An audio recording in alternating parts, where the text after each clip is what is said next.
사람은 혼자 살 수 없습니다. 처음부터 하나님께서 우리를 그렇게 지으셨습니다. 이웃과 더불어 살아야 합니다. 공동체적 존재입니다. 신앙생활도 마찬가지예요.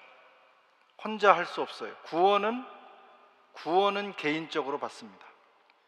그러나 구원받은 이후에 우리가 하나님 나라 갈 때까지 하는 신앙생활은 이웃과 더불어 함께 하는 생활입니다.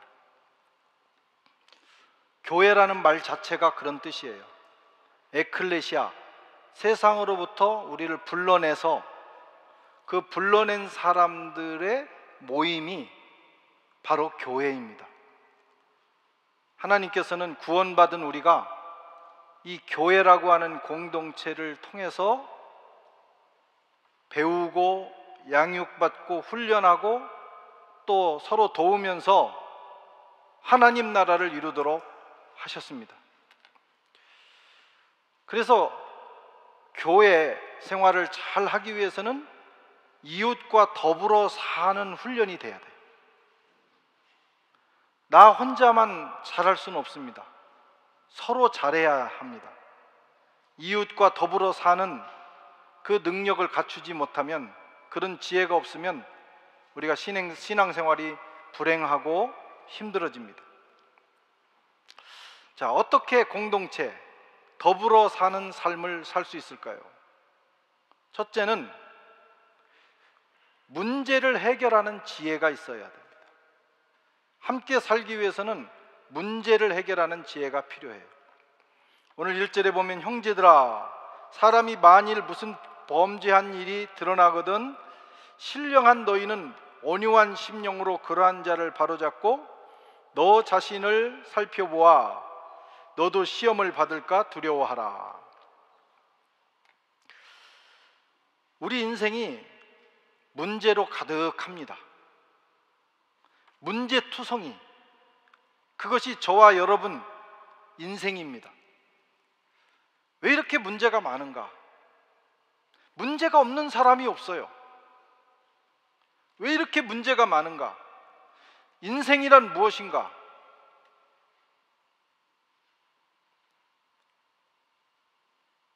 이 문제를 파고든 학문이 심리학이라는 거예요. 뚜껑을 한번 열어봐야 되겠다. 원래는 인생의 문제를 놓고 고민하는 것이 철학이에요. 인생이란 무엇인가? 어디서 왔다가 무엇을 하다가 어디로 가는 존재인가? 인생의 본질은 뭔가? 우리가 가진 문제의 원인은 뭔가? 그것을 사유하는 것이 철학이라면 그 문제를 과학적으로 연구한 것은 심리학이에요. 다 우리가 가지고 있는 문제, 해결되지 않는 문제, 그 본질적인 문제, 또 인간관계에서 오는 문제, 수많은 문제들로 고민했다는 증거입니다.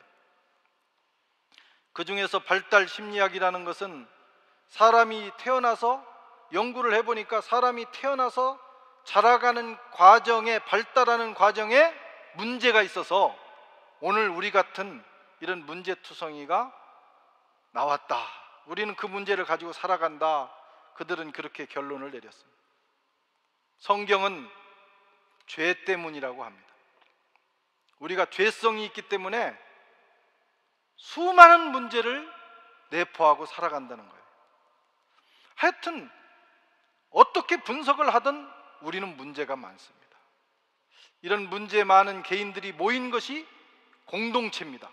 교회, 가정, 사회입니다. 그래서 모든 공동체는 심각한 문제를 가질 수밖에 없어요. 아무리 천국 같아 보이는 천사 같은 사람들이 모인 것 같은 모임이라 할지라도 막상 파고 들어가면 이루 헤아릴 수 없는 문제가 그 안에 존재합니다. 문제가 없는 공동체는 없어요. 가정도, 사회도, 교회도 마찬가지입니다. 진짜 문제는 그것을 어떻게 해결해 나가느냐 하는 거예요. 문제는 어쩔 수밖에 없는데 그것을 어떻게 해결하느냐. 해결하는 방법이 있습니까? 해결하는 정답이 있냐 이거예요. 정답은 없습니다. 케이스 바이 케이스, 상황에 따라서 해결하는 방법이 다 다릅니다. 그러나 대부분의 문제에 통하는 원리는 있어요.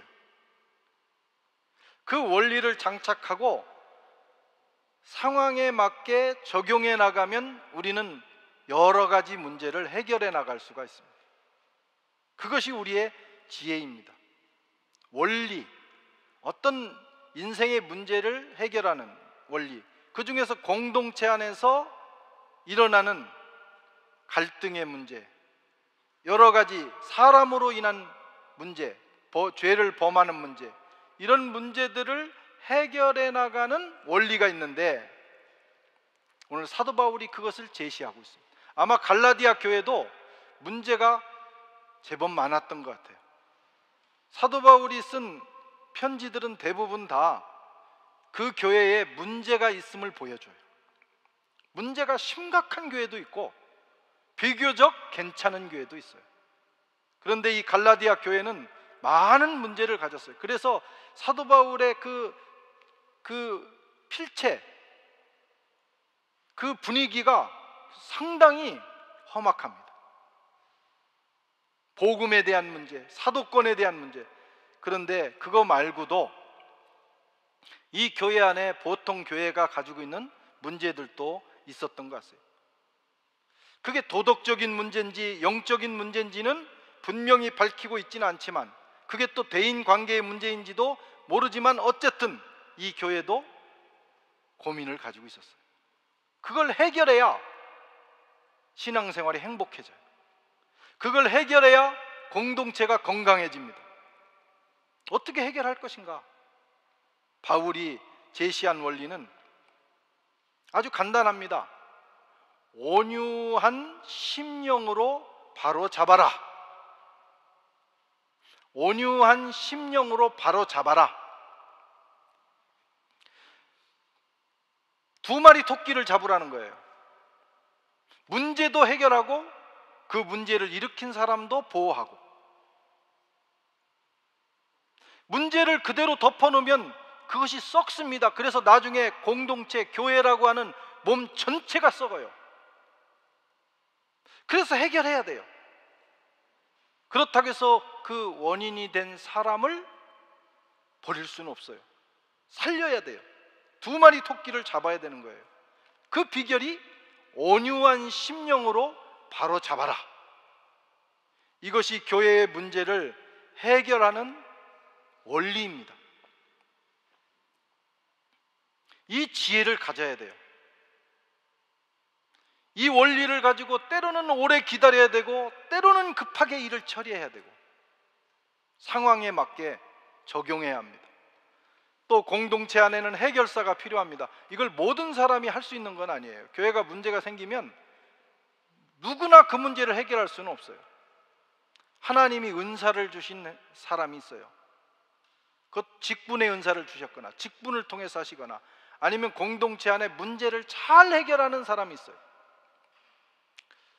그걸 뭐 영적 해결사라고 부를 수도 있어요. 좋은 게 좋은 거야 이렇게 덮어서도 안 되고, 그렇다고 너무 강하게 그 문제를 해결하면 영혼이 다치고, 그것을 지혜롭게 해결하는 능력을 해결사는 가져야 합니다. 대개 교회의 문제를 해결하는 공식적인 사람은 목회자입니다. 그리고 교회의 여러 리더들이에요. 리더들이 해야 되는 중요한 일 중에 하나가 문제가 터졌을 때 그것을 해결해 나가는 거예요. 그게 리더십이에요. 뭐가 필요합니까? 온유한 심령으로 바로 잡는 능력이 필요해요. 온유한 심령과 바로 잡는 능력. 이 잡듯이 문제를 파고드는 사람이 있어요. 예리합니다. 마치 사람의 마음을 들여다보듯이 꿰뚫고 문제를 파악하는 사람이 있어요. 그런 사람이 해결사로 나서면 진짜 골치 아픕니다. 그것도 필요하지만, 문제의 본질을 보는 것도 필요하지만, 그렇다고 해서 해결사는 아니다 이거죠. 문제를 해결할 때 어떤 사람은 쥐잡듯이 또 사람을 잡는, 아유 무서워, 진짜 무서운 사람도 있어요. 이 두 가지는 아닙니다. 자칫하면 공동체도 힘들어지고 그리고 사람도 다친다. 우리는 가능하면 이 두 가지를 다 살려야 합니다. 그러기 위해서는 해결을 맡은 이런 직분을 맡은 사람은 많이 기도해야 돼요.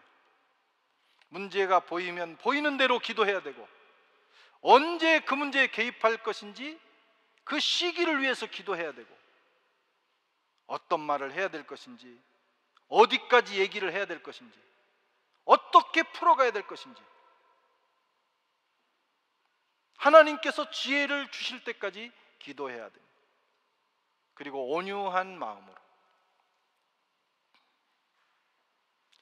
온유한 심령으로, 그것도 하나님이 주셔야 돼요. 하나님, 저에게 주님의 마음을 주세요, 온유한 심령을 주세요, 이렇게 기도하면 우리 마음을 하나님 그렇게 변화시켜 주십니다. 이렇게 해서 그런 마음으로 접근을 해나가면 이게 이제 영적인 상담일 수도 있어요. 그렇게 하면 그 사람도 긍정적으로 변화가 되고 또 공동체도 살 수 있는 길이 열린다고 하는 겁니다. 그리고 얼른 자신을 돌아봐야 돼요. 왜? 나도 그런 길에 갈 수 있고 나도 그런 사람일 수 있기 때문입니다. 지금은 아닐지라도 어느 순간에 나도 그럴 수 있다. 그것을 생각하면서 자신을 돌아보는 것이 중요하다고 오늘 바울이 이 갈라디아 교회에 가르치고 있어요. 저와 여러분에게도 이런 지혜가 있기를 바랍니다. 이것이 교회뿐만 아니라 직장생활, 학교생활, 동아리, 여러 모임에서 우리가 취해야 될 태도이기도 합니다. 주님께서도 이런 해결 문제를 가르쳐 주셨어요. 만약에 교회에 이런 문제가 생기면 너희는 이렇게 해결을 하라. 마태복음 18장 15절 17절에 보면 내 형제가 범죄하거든 가서 너와 그 사람과만 상대하여 권고하라. 막 처음부터 떠벌리지 말라는 거예요. 그 사람과만 상대해서 조용히 얘기하고, 두 번째는 만일 들으면 내 형제를 얻을 것이요. 만일 들으면, 만일 듣지 않으면 한두 사람을 더 데리고 가, 증인을 데리고 가. 그래서 두세 증인의 입으로 말마다 확증하게 하라. 만일 그들의 말도 듣지 않거든 교회의 말하고 교회의 말도 듣지 않거든 그 다음에는 이방인과 세리와 같이 여기라. 여러 단계를 걸쳐도 도무지 해결이 안 되면 마지막은 어쩔 수 없는 극약 처분을 하는 수밖에 없다.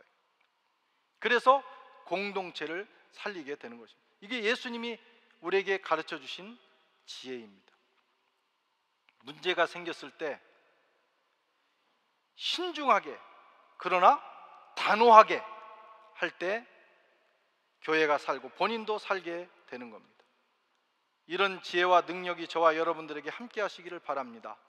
이게 교회 생활, 또 교회 안에서 여러 구역이라든가 셀, 이런 모임들, 그리고 학교 생활, 다양한 모임에서 우리는 이런 지혜를 가지면 리더가 되는 거예요.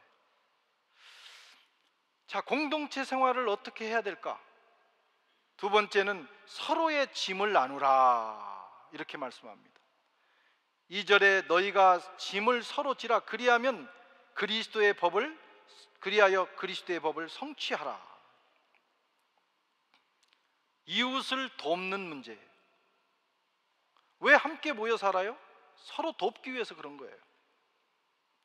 혼자 살 수 없으니까 서로를 돕기 위해서. 더불어 산다는 뜻이 그런 겁니다. 더불어 산다는 것은 서로 돕는 거예요. 서로의 짐을 나누어 지는 것입니다. 아유, 나만 편하면 됐지, 나만 은혜 받으면 됐지, 나만 잘하면 됐지, 이렇게 하는 것은 미성숙, 공동체 생활의 기본을 모르는 겁니다. 함께 산다는 것은 서로 돕는 거예요. 사람에게는 짐이 있습니다. 여기서 말하는 짐, 이 짐은 무거운 짐을 얘기해요. 불어 성경에는 파흐도, 멍에라고 그랬어요. 멍에. 이 멍에는 그냥 보통 한 사람이 감당할 수 있는 것이 아니고 아주 심각하게 무거운 짐, 고통스러운 짐을 이야기합니다. 혼자서 질 수 없어요. 계속 지고 가다가는 쓰러질 수밖에 없어요. 그래서 공동체가 필요한 거예요. 서로 나누어 지라고. 그때는 요청해야 돼요. 그게 공동체예요. 아, 내가 힘들다고, 나 지금 어렵다고 혼자 고민하지 말고 누군가에게, 목회자에게, 또 구역장에게, 또 집사님들에게, 이웃에게 내 어려움을 요청, 도와달라고, 기도해달라고 요청할 수 있어야 돼요. 사랑의 빛은 지라고 그랬어요. 내가 이렇게 요청함으로 언젠가 나도 누군가의 요청을 받아줄 수 있는 거예요. 그게 좋은 공동체예요. 그리고 누군가가 그런 요청을 하거나 그런 모습이 보이면 기꺼이 도와줘야 돼요. 그게 가족입니다. 가족은 그런 공동체예요. 교회는 영적인 가족이에요. 그래서 마음 놓고 나 힘들다고 요청할 수 있고 또 기꺼이 그것을 받아줄 수 있는 것입니다. 그런데 앞에 있는 서로라는 단어가 중요합니다. 그것이 일방적이면 안 된다. 맨날 요청하는 사람이 있고 맨날 그 요청을 받아야만 되는 사람이 있다면 한 사람은 성장하지 못하고 한 사람은 힘들어서 시험 들게 됩니다. 처음에는 좋은 마음으로 하다가 나중에 왜 내가 나만 해야 되지? 이런 마음이 와요. 인간이니까. 그런 마음이 들지 않도록 짐을 서로 나누어서 져야 돼요. 아, 저분이 너무 일이 과부하 걸리는구나, 너무 짐을 많이 지는구나, 그러면 그 짐이 조금 가벼운 사람이 먼저 가서 그 짐을 대신 져주는 거예요. 그렇게 하면 우리가 가볍게 힘들지 않고 서로의 짐을 짊어지고 이 하나님이 허락하신 영적 순례를 할 수 있게 되는 것입니다. 그런데 바울은 이 일을 이렇게 표현합니다. 그리하여 그리스도의 법을 성취하라. 그리스도의 법, 하나님의 법, 율법, 사랑의 법, 하나님 나라의 일이 어떻게 성취돼요? 우리가 밖에 나가서 무슨 십자가를 지고 뭐 인류의 대업을 어깨에 짊어진다고 해서 그리스도의 법이 성취되는 게 아니고 이웃의 무거운 짐을 서로 짐으로 그리스도의 법이 성취된다는 거예요. 작고 사소한 일로 여러분 우리는 대업을 이루는 겁니다. 대업이라는 게 다른 게 아니에요. 작고 사소한 일을 최선을 다해서 다 할 때 서로의 어려움을 돌아보면서 그 짐을 나누어 질 때 그때 그리스도의 법이 성취되는 기적이 일어나는 것입니다. 여러분, 예수님이 이 땅에 왜 오셨습니까? 우리의 짐을 대신 지러 오셨어요. 우리가 스스로 짊어질 수 없는 짐, 죄의 짐, 율법의 짐, 죽음의 짐, 내가 할 수 있는 것이라면 하도록 놔두셨을 거예요. 도무지 내가 해결할 수 없는 짐이 있어서 그 짐을 짊어지러 주님이 오셨어요. 십자가를 짊어지셨어요. 마태복음 11장 28절에도 수고하고 무거운 짐진 자들아 다 내게로 오라. 내가 너희를 편히 쉬게 하리라. 나는 마음이 온유하고 겸손하니 나의 멍에를 메고 내게 배우라. 그리하면 너희 마음이 쉼을 얻으리니. 주님이 우리 짐을 대신 져주셨어요. 그게 주님의 역사예요. 이제 우리도 주님의 짐을 져야 돼요. 내가 짊어질 수 없는 짐을 주님이 십자가에서 지셨다면 이제 주님이 우리에게 요청하시는 그 작은 짐을 짊어져야 돼요. 그리고 이웃의 짐도 나누어져야 합니다. 그러면 우리가 따뜻한 공동체가 될 수가 있어요. 짐을 질 때 주의해야 될 게 있어요. 드러내지 말아야 돼. 자신을 드러내지 마라. 자랑질하지 말라는 거예요. 꼭 남 도와주고 자랑하는 사람이 있어요. 페이스북에 올리고 인스타에 올리고 그런 사람들이 있습니다. 어느 이런 카톡 무슨 뭐예요 방 같은 데 보면 계속 자기 자랑 자기 그거 막 올리는 사람이 있어요. 읽기도 힘들어요. 우리 교회 얘기를 하는 게 아니에요. 하여튼 저도 여러 막 국내외 이런 것들이 있는데 계속 자기 올리는 분들이 있어요. 좋은 일이지만 좋은 일이 진짜 좋은 일이 되려면 자랑하지 마라.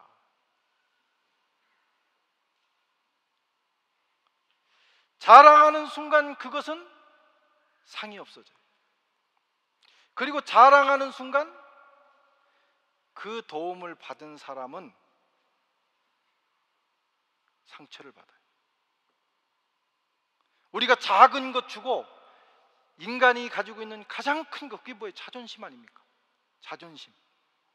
자존심 하나로 사는데 특히 어려운 사람들은 자존심이 빨리 상처를 받습니다. 그래서 도와준 건 고마운데 그 자랑해버리면 작은 거 받고 자존심을 뺏어간 결과가 되는 거예요.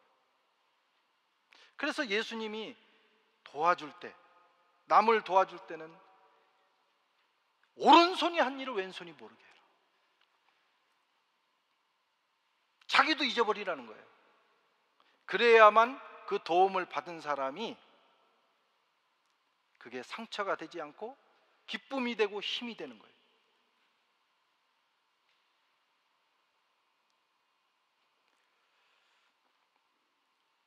삼 절 4절에 보면 만일 누가 아무것도 되지 못하고 된 줄로 생각하면 스스로 속임이라. 각자 자기의 일을 살피라. 그리하면 자랑할 것이 자기에게는 있어도 남에게는 있지 아니하리라.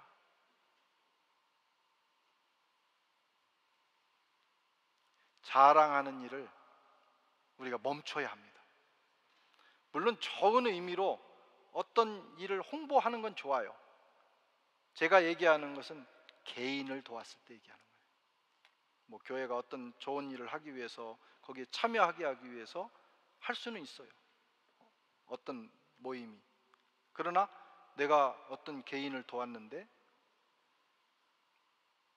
그걸 자꾸 드러내면 안 하니만 못하다. 우리가 뭔가를 도울 때, 서로 도울 때 이것을 철칙으로 알아요. 나도 잊어버려야 돼, 빨리. 그리고 세 번째로는 각자의 짐을 지라고 말씀합니다. 각자의 짐. 각각 자기 짐을 질 것이라. 내 짐을 남에게 자꾸 떠맡기는 사람이 있어요. 습관적으로. 자기가 해야 되는데. 그리고 자기가 해야 될 일을 안 하면 그 일을 누군가가 대신 지게 돼 있어요. 모든 공동체의 철칙입니다. 가정에서 내가 해야 될 일을 누군가가 안 하면 누군가는 그 일을 해야 되는 거예요. 교회도 그렇고 직장도 그렇고 자신이 할 수 있는 일, 자기가 해야 하는 일, 자기의 짐은 자기가 져야 돼요. 얄미운 사람이 되면 안 됩니다. 오늘 마치 윤리 공부하는 것 같은데 이게 신앙생활이에요. 이제 우리는 구원, 복음으로 구원받는 도는 배웠어요. 그 다음에 공동체 생활을 어떻게 할 것이냐, 이게 중요합니다. 이게 성숙입니다. 자신의 짐은 자신이 져라. 가령 교회에서 내가 해야 될 일을 내가 반드시 해야 되는 거예요. 그러면 다른 사람에게 과부하가 걸리지 않습니다.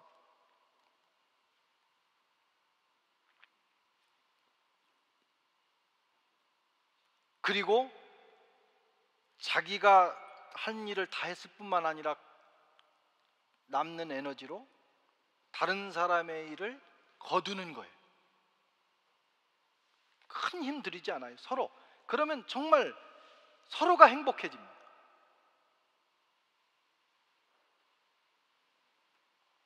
그런 사람이 많은 공동체는 건강하고 따뜻한 공동체가 됩니다.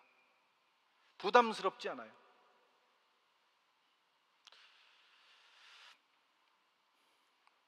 내가 감당해야 될 일을 감당하지 않으면 누군가는 힘겹게 걸어가겠구나, 이걸 생각하면, 이것만 생각하면 우리가 일을 하게 됩니다. 나눠지면 훨씬 가볍고 서로 행복합니다. 사랑하는 성도 여러분, 우리 천국 가는 것은 문제가 없습니다. 우리가 복음을 지금까지 봐왔지만 우리가 잘해서도 아니고 율법을 지켜서도 아니고 훌륭해서도 아닙니다. 주님의 십자가 오직 은혜로 구원받았어요. 그러니 내가 조금 부족하다고 해서 지옥 가는 거 아니에요. 뭐 그 천국 행이 취소되는 게 아닙니다. 구원은 취소되지 않습니다. 그런데 당장 천국 가는 게 아니고 그날이 굉장히 길어요. 요즘은 100살까지 사니까 더 길어요. 어떻게 그때까지 우리가 신앙생활을 재미있게 할 것이냐, 어떻게 공동체 생활을 행복하게 하면서 성장할 거냐, 그것을 생각해야 됩니다. 오늘 이 본문 말씀을 잘 적용해서 교회 생활, 가정 생활, 그리고 여러분들이 속한, 이것은 교회뿐만이 아닙니다. 내가 속한 뭐 직장이라든가 학교라든가 어디 가든지 이런 역할을 해야 됩니다. 그래서 내가 있는 곳이 늘 건강하고 행복한 그런 사회와 공동체가 되기를 주의 이름으로 축원합니다.